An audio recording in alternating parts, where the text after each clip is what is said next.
ये जो जमीन देख रहे हैं ना, ये विवादित जमीन है और ये जमीन पर जबरन घर बनाने का प्रयास किया जा रहा था, लेकिन अभी वर्तमान में इस पर रोक लग चुका है। ये विवादित जमीन है। 12 साल से अगर कोई जमीन पर कब्जा करके बैठा हुआ है तो आपको क्या करना चाहिए? ये जमीन मालिक हैं और ये जो व्यक्ति हैं ये जमीन पर जबरन अवैध कब्जा किए हुए हैं। अब देखें, मामला जब कोर्ट में जाएगा तो इनको भी अपने पक्ष की वकील जो है रखना पड़ेगा, इनको भी अपने पक्ष की वकील जो है वो इनको रखना पड़ेगा, ताकि इनका पक्ष बोलेगा कौन। और ये मामला कहाँ चला गया? न्याय के लिए सिविल कोर्ट में। अब यहाँ पर देख सकते हैं कोर्ट में सुनवाई का प्रक्रिया शुरू हो गया। लेकिन क्या है, 12 साल से जमीन पर कब्जा। देखें, जमीन मालिक जो है, जमीन मालिक को पता था कि हमारी जमीन पर और ये 12 साल से अधिक समय हो गया, 12 साल से अधिक समय। तो अब यानी जमीन पर कब्जा करने वाला जो व्यक्ति है वो कानूनी तौर पर दावा कर सकता है। यानी अगर कोई व्यक्ति 12 साल से अधिक समय से आपकी जमीन को कब्जा करके रखा हुआ है तो ये, और खास करके कोई निजी जमीन है और आपको ये पता है कि आपकी जमीन पर कब्जा किया हुआ है, लेकिन आपने किसी प्रकार का कोई भी कानूनी प्रक्रिया नहीं अपनाया, तो ऐसे सिचुएशन में जमीन पर अवैध कब्जाधारी जो है वो क्या कर सकता है? यहाँ पर एडवर्स पोजीशन का दावा कर देगा। एडवर्स पोजीशन का दावा हो गया कि कब्जा के आधार पर मालिकाना हक प्राप्त करना। एडवर्स पोजीशन का दावा करने का मतलब यही हो गया कि वो कब्जा के आधार पर क्या करता है? मालिकाना हक का दावा करता है। फिलहाल अभी यानी कानूनी विवाद को लेकर इस पर लग गया, इस मकान पर रोक। जमीन मालिक के पास जमीन का खतियान है, यानी कागजात के तौर पर इनके पास जमीन का खतियान है, कागजात के तौर पर इनके पास जमीन का लगान रसीद जो है, यहाँ पर लगान रसीद भी मौजूद है। अब ये इनके पास जो अवैध कब्जा किया हुआ व्यक्ति है, इसके पास कोई कागजात नहीं है। अगर कागजात होता तब तो फिर ये कागजात के हिसाब से लड़ाई होती, लेकिन यहाँ पर जो है पोजीशन वर्सेस डॉक्यूमेंट की लड़ाई है। यानी ये जो लड़ाई है वो कब्जा वर्सेस जो है कब्जा वर्सेस कागजात की लड़ाई है। ये आप समझ लें, कब्जा वर्सेस कागजात। आखिर कौन बड़ा होगा? कब्जा बड़ा होगा, कागजात बड़ा होगा? तो कब्जा भी बड़ा होता है। कब्जा कब बड़ा होता है? जब यहाँ पे 12 साल से अधिक समय से कोई जमीन पर जबरन कब्जा कर ले। किसी का निजी जमीन है और निजी जमीन पर 12 साल से अधिक समय से क्या कोई कब्जा करके अगर बैठा हुआ है तो वो क्या हो गया कि कब्जा के आधार पर मालिकाना हक का दावा कर सकता है। उसके बाद यहाँ पर कागजात की अगर बात करें तो जिसके पास कागजात है, जिसके पास लगान रसीद है, कानूनी तौर पर वो जमीन का मालिक है, कानूनी तौर पर वो जो है मालिकाना हक का दावा कर सकता है, कब्जा हटाने के लिए केस फाइल कर सकता है। तो अब डिपेंड करता है कि कोर्ट ने क्या फैसला देना है। कोर्ट हर सिचुएशन, हर तथ्य को देखने के बाद क्या फैसला देता है।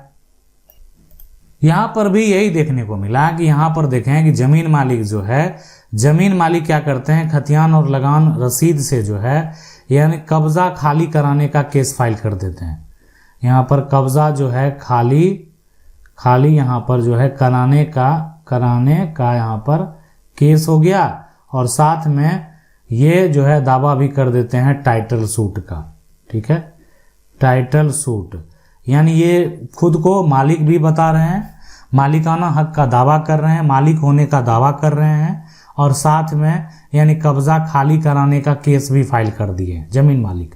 अब ये केस हो गया इनके अधिवक्ता जो हैं, यानी एक ये सिविल सूट जो है ये किया गया। अब सिविल सूट होने के बाद क्या होता है कि अब यानी सिविल कोर्ट से नोटिस मिलेगा किसको? अवैध कब्जा करने वाले को। अब ये नोटिस एक्सेप्ट करेंगे और फिर अपने वकील से जो है इनको संपर्क करना पड़ेगा। अपने वकील को बताएंगे कि हमको ये कोर्ट से नोटिस मिला हुआ है, क्या करें इसका। यानी कोर्ट से अगर नोटिस मिला है तो हम क्या करें। तो ये इनके जो वकील हैं ये अब उसका पहल कर रहे हैं। इस टाइटल सूट में जो भी एक तरह से इन पर आरोप लगाए गए थे उनका ये जवाब जो है कोर्ट में दे रहे हैं कि आखिर ये किस आधार पर जमीन पर हैं, कब से जमीन पर हैं, क्यों जमीन पर हैं। अब यहाँ पर झूठा रीजन हो या सही रीजन हो, जो भी है, लेकिन एक बात तो स्पष्ट है कि अवैध कब्जा करने वाले व्यक्ति के पास जमीन का कोई भी कागजात नहीं है। तो ऐसे सिचुएशन, ऐसे कंडीशन में हमारा कानून क्या कहता है? 12 साल से जमीन पर कब्जा के केस में देखें, निजी जमीन अगर कोई प्राइवेट प्रॉपर्टी है में लंबे समय का कब्जा कुछ परिस्थितियों में विपरीत कब्जा यानी एडवर्स पोजीशन के दावे से यहाँ पर जुड़ सकता है। कोई भी जमीन का टुकड़ा होता है, ये जमीन है और इस जमीन पर अगर एडवर्स पोजीशन का कोई दावा कर दिया, तो यानी कह सकते हैं कब्जा के आधार पर कोई दावा कर दिया, तो इसका मतलब हो गया कि ये कब्जा जो है यानी खुला होना चाहिए, ये कब्जा लगातार होना चाहिए। सबको मालूम है कि आखिर जमीन पर किसका कब्जा है और कब से कब्जा है, ये भी आसपास के जो लोग हैं सबको जानकारी है। आप जिससे भी जाएं पूछ लें, वो ये बताने को तैयार हैं कि जमीन पर किसका दखल है। बिना अनुमति के, जमीन मालिक उस समय अनुमति नहीं दिया था दखल करने के लिए, जबरन जाकर दखल कर लिया गया। मालिक के अधिकार के खिलाफ होना चाहिए। लेकिन देखें, अगर आपकी जमीन पर कोई जबरन कब्जा करता है, यहाँ पर जबरन अगर कब्जा के करता है, तो आप उसको रोकने का प्रयास करेंगे नहीं, तो उसके खिलाफ आप क्या करेंगे, एक FIR दर्ज कराएंगे, उसके खिलाफ आप कानूनी प्रक्रिया में जाएंगे। कोई भी अगर आपको जमीन से बेदखल करता है तो ये कानूनी अपराध है। तो सिर्फ 12 साल रह लेने से अपने आप मालिकाना हक नहीं मिल जाता। अगर कब्जा यहाँ पर किराए, अनुमति या रिश्तेदारों की सहमति से था तो विपरीत कब्जे का दावा कमजोर हो सकता है। तो देखें, एक यहाँ पर कंडीशन है। पहला है कि कोई निजी जमीन है, उस निजी जमीन पर अगर कोई कब्जा कर लिया और कब्जा करके जो व्यक्ति है वो आज तक नहीं, ये कह सकते हैं ये 12 साल जो है वो रह गया, 12 साल से अधिक समय रह गया है, तो ऐसे सिचुएशन में ये क्या कर सकता है कि 12 साल बाद अगर इसके पास साक्ष्य है तो यहाँ पर एडवर्स पोजीशन का दावा कर सकता है।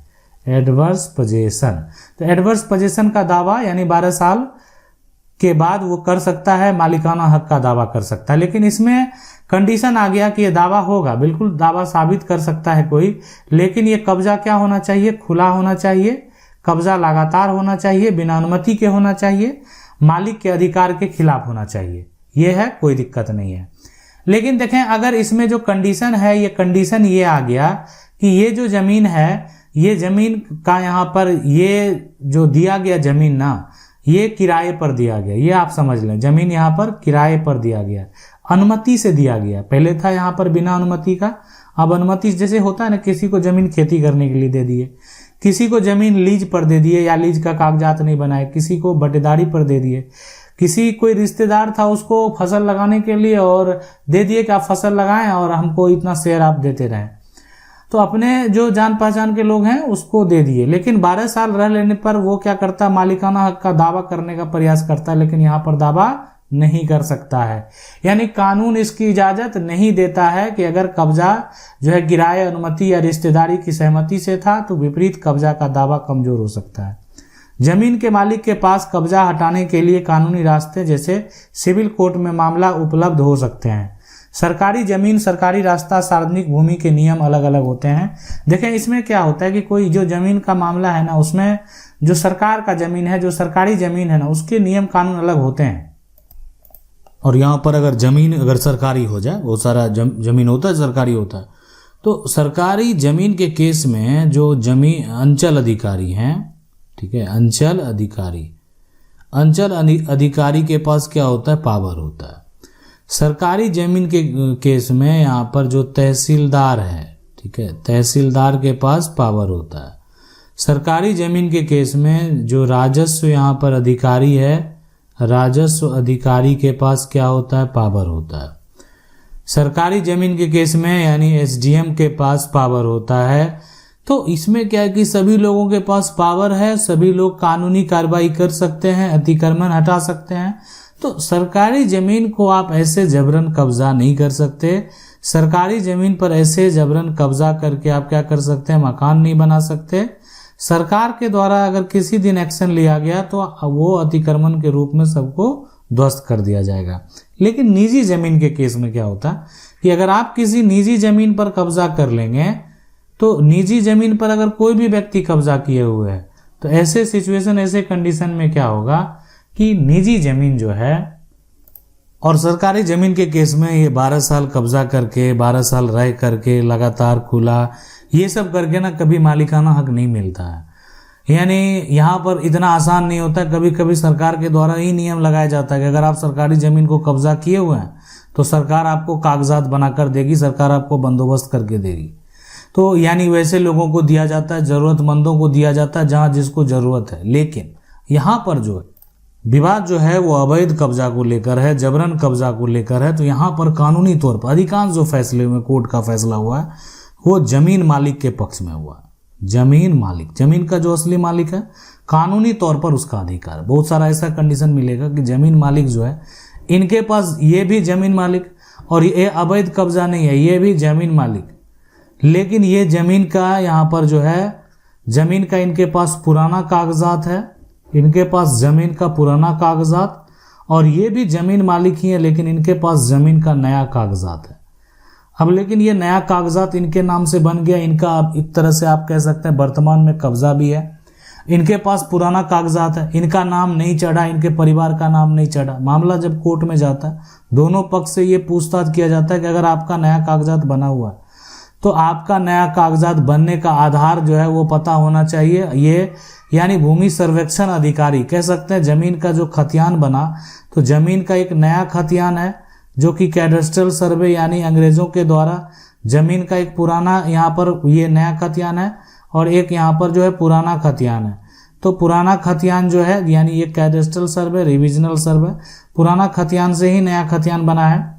तो आखिर अगर किसी के नाम से नया कागजात बना है तो उसको साक्ष्य प्रस्तुत करना होगा कि आपका नया खतियान कैसे बना। कोर्ट में इसकी जांच होगी, पूछताछ होगा और ये साक्ष्य प्रस्तुत करना पड़ेगा कि आपके नाम से आया, यानी ये नया कागजात किस आधार पर बना। ये आधार होता है, ऐसा नहीं कि नहीं होता है।